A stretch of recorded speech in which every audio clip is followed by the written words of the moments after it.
ಪಿತೃಪಕ್ಷದ ಆರಂಭ ಅಂತ್ಯದ ದಿನವೇ ಮತ್ತೆ ಗ್ರಹಚಾರ ಒಂದೇ ತಿಂಗಳಲ್ಲಿ ಸೂರ್ಯಗ್ರಹಣ ಚಂದ್ರಗ್ರಹಣ ಗೋಚರಿಸ್ತಾ ಇರೋದ್ರಿಂದ ಹಲವು ಲೆಕ್ಕಾಚಾರಗಳಿಗೆ ಇದು ಕಾರಣ ಆಗ್ತಾ ಇದೆ. ಯಾರಿಗ ಶುಭ, ಯಾರಿಗೆ ಶುಭ, ಏನಾಗುತ್ತೆ ಮುಂದೆ, ಪ್ರಾಕೃತಿಕವಾಗಿ ಏನಾಗುತ್ತೆ, ರಾಜಕೀಯವಾಗಿ ಏನಾಗುತ್ತೆ, ರೈತರಿಗೆ ಏನಾಗುತ್ತೆ ಅನ್ನೋ ಪ್ರಶ್ನೆಗಳಿದ್ದಾವೆ.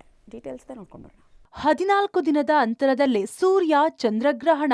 ಒಂದೇ ತಿಂಗಳಲ್ಲಿ ಸೂರ್ಯ ಚಂದ್ರಗ್ರಹಣದ ಕರಿಛಾಯೆ. ಪಿತೃಪಕ್ಷದ ಅವಧಿಯಲ್ಲಿ ಡಬಲ್ ಗ್ರಹಣ. ಸೆಪ್ಟೆಂಬರ್ 7 ರಣರಣ ಚಂದ್ರಗ್ರಹಣ. ಇದರ ಮಧ್ಯೆ ಸೂರ್ಯಗ್ರಹಣದ ಕಾಟ. ಪಿತೃಪಕ್ಷದ ಅವಧಿಯಲ್ಲೇ ಡಬಲ್ ಗ್ರಹಣ ಸಂಕಟ. ಸೆಪ್ಟೆಂಬರ್ 21ಕ್ಕೆ ಸೂರ್ಯಗ್ರಹಣ ಇರಲಿದೆ. ಸೂರ್ಯಗ್ರಹಣ ಭಾರತದಲ್ಲಿ ಗೋಚರವಾಗದೇ ಇದ್ರು ಇದರ ಪರಿಣಾಮ ತಟ್ಟಲಿದೆ ಅನ್ನೋದು ಜ್ಯೋತಿಷ್ಯರ ಅಭಿಪ್ರಾಯ. ಹೀಗಾಗಿ ಎರಡೆರಡು ಗ್ರಹಣದ ಸಮಾಗಮದಿಂದ ಕೊಂಚ ಸಮಸ್ಯೆ ಉದ್ಭವವಾಗಲಿದೆ ಅನ್ನೋದು ನಂಬಿಕೆ. ಸಾಮಾನ್ಯವಾಗಿ ಏನಾಗುತ್ತೆ, ಚಂದ್ರಗ್ರಹಣ ಮತ್ತು ಸೂರ್ಯಗ್ರಹಣ ಅಂದರೆ ಚಂದ್ರಗ್ರಹಣ ಆದಮೇಲೆ ಸೂರ್ಯಗ್ರಹಣ ಅಥವಾ ಸೂರ್ಯಗ್ರಹಣ ಆದಮೇಲೆ ಮತ್ತೆ ಚಂದ್ರಗ್ರಹಣ ಬರ್ತಕ್ಕಂಥದ್ದು. ಇದು ಬಹಳಷ್ಟು ಪರಿಣಾಮಗಳನ್ನು ಬೀರೋದಕ್ಕೆ ದಾರಿಯಾಗುತ್ತೆ. ಸೂರ್ಯಗ್ರಹಣ ಆದಮೇಲೆ ಚಂದ್ರಗ್ರಹಣ ಬಂದರೆ ಅದು ಒಂದು ರೀತಿ ಪರಿಣಾಮ ಬೀರುತ್ತೆ. ಚಂದ್ರಗ್ರಹಣ ಆದಮೇಲೆ ಸೂರ್ಯಗ್ರಹಣ ಬಂದರೆ ಅದೊಂದು ರೀತಿ ಪರಿಣಾಮ ಬೀರೋದಕ್ಕೆ ದಾರಿಯಾಗುತ್ತೆ.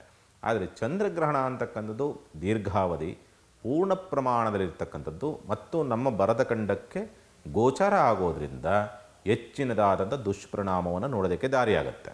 ಅದಾದ ನಂತರ ಇದೇ ಭಾದ್ರಪದ ಮಾಸದ ಪೌರ್ಣಿಮೆಯಲ್ಲಿ ಚಂದ್ರಗ್ರಹಣವು, ಅದೇ ಭಾದ್ರಪದ ಮಾಸದ ಕೃಷ್ಣ ಪಕ್ಷದ ಅಮಾವಾಸ್ಯೆ ದಿವಸ, ಅದು ಕೂಡ ಭಾನುವಾರನೇ ಬಂದಿರತಕ್ಕಂಥದ್ದಾಗಿರೋದ್ರಿಂದ ಇನ್ನಷ್ಟು ದುಷ್ಪರಿಣಾಮವನ್ನು ಎದುರಿಸುವಂತ ಒಂದು ಪರಿಸ್ಥಿತಿಗಳು ನಿರ್ಮಾಣವಾಗಿ ಬರಬಹುದು. ಡಬಲ್ ಗ್ರಹಣ, ಡಬಲ್ ಕಂಟಕ.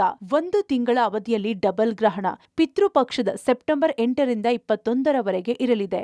ಈ ಅವಧಿಯಲ್ಲಿ ರಕ್ತ ಚಂದ್ರಗ್ರಹಣ ಜೊತೆಗೆ ಸೆಪ್ಟೆಂಬರ್ 21ಕ್ಕೆ ಸೂರ್ಯಗ್ರಹಣ. ಚಂದ್ರಗ್ರಹಣ ಭಾರತದಲ್ಲಿ ಗೋಚರ, ಸೂರ್ಯಗ್ರಹಣ ಗೋಚರಿಸಲ್ಲ. ಆದ್ರೆ ಎರಡೂ ಗ್ರಹಣ ಒಟ್ಟಿಗೆ ಬಂದಿರೋದ್ರಿಂದ ಸಮಸ್ಯೆ. ರವಿ ಆತ್ಮಕಾರಕವಾಗಿರೋದ್ರಿಂದ ಸೂರ್ಯಗ್ರಹಣ. ಚಂದ್ರಗ್ರಹಣದಿಂದ ಜನರಿಗೆ ಆರೋಗ್ಯ ಸಮಸ್ಯೆ ಬಾಧಿಸಬಹುದು. ರಾಜಕೀಯ ಕ್ಷೇತ್ರದಲ್ಲಿ ಆಡಳಿತದ ಮೇಲೆ ಭಾರಿ ವಿಪ್ಲವ ಆಗಬಹುದು. ಎಂದೋ ಮಾಡಿದ ತಪ್ಪು, ಅನಾಚಾರ, ಅಕ್ರಮ ಬಯಲಿಗೆ ಬರಬಹುದು. ರಾಜಕೀಯ ನಾಯಕರು ಇಕ್ಕಟ್ಟಿಗೆ ಸಿಲುಕಬಹುದು. ಪ್ರಾಕೃತಿಕವಾಗಿ ಒಂದಿಷ್ಟು ಸಮಸ್ಯೆಗಳು ಸೃಷ್ಟಿಯಾಗಬಹುದು. ಪಿತೃಪಕ್ಷದಲ್ಲಿ ಬಂದಿರೋದ್ರಿಂದ ಗ್ರಹಣದ ಬಗ್ಗೆ ಎಚ್ಚರಿಕೆ. ಪಿತೃಪಕ್ಷದ ಸಂದರ್ಭದಲ್ಲಿ ಹಿರಿಕರ ಧಾರ್ಮಿಕ ವಿಧಿವಿಧಾನ ಮಾಡಿ.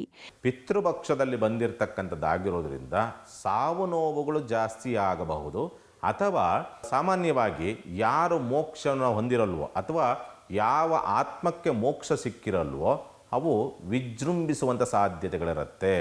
ಆ ಆತ್ಮದಿಂದ ಅಥವಾ ಪ್ರೇತಾತ್ಮಗಳಿಂದ ಸ್ವಲ್ಪ ದುಷ್ಪರಿಣಾಮಗಳು ಆ ಕುಟುಂಬದ ಮೇಲೆ, ಯಾರೋ ಆ ಆತ್ಮಕ್ಕೆ ಅಥವಾ ಆ ಪ್ರೇತಾತ್ಮಕ್ಕೆ ಕೆಟ್ಟದನ್ನು ಮಾಡಿರ್ತಾರೋ ಅವರ ಮೇಲೆ ಸ್ವಲ್ಪ ಆಕ್ರಮಣಗಳು ಈ ಸಂದರ್ಭದಲ್ಲಿ ಆಗುತ್ತೆ.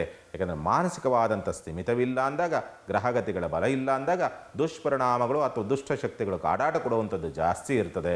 ನಿಮಗೆ ಹಿರಿಕರಿಗೆ ಕಾರ್ಯಗಳನ್ನು ಮಾಡಿಲ್ವೋ ಅವರೆಲ್ಲರೂ ಕಾರ್ಯಗಳನ್ನು ಮಾಡಿ, ಇಲ್ಲ ಅಂದರೆ ಅದರ ಪರಿಣಾಮವನ್ನು ಈ ಗ್ರಹಗತಿಗಳ ಬಲವೂ ಕೂಡ ಅಥವಾ ಗ್ರಹಣದ ಬಲವೂ ಕೂಡ ನಿಮಗೆ ಇನ್ನಷ್ಟು ಸಮಸ್ಯೆಯನ್ನು ತಂದೊಡ್ಡಬಹುದು. ಪಿತೃಪಕ್ಷದ ಅವಧಿಯಲ್ಲಿ ಗ್ರಹಣದ ಬಗ್ಗೆ ಜ್ಯೋತಿಷಿಗಳ ಅಭಿಪ್ರಾಯವಿದು. ಆದ್ರೆ ಗ್ರಹಣ ಖಗೋಳ ವಿಸ್ಮಯ ಅನ್ನೋದು ವಿಜ್ಞಾನಿಗಳ ವಾದ. ಹೀಗಾಗಿ ಇದನ್ನ ನಂಬೋದು ಬಿಡೋದು ಜನರ ನಂಬಿಕೆ, ತರ್ಕಗಳಿಗೆ ಬಿಟ್ಟ ವಿಚಾರ. ಪವಿತ್ರ, ಪಬ್ಲಿಕ್ ಟಿವಿ, ಬೆಂಗಳೂರು.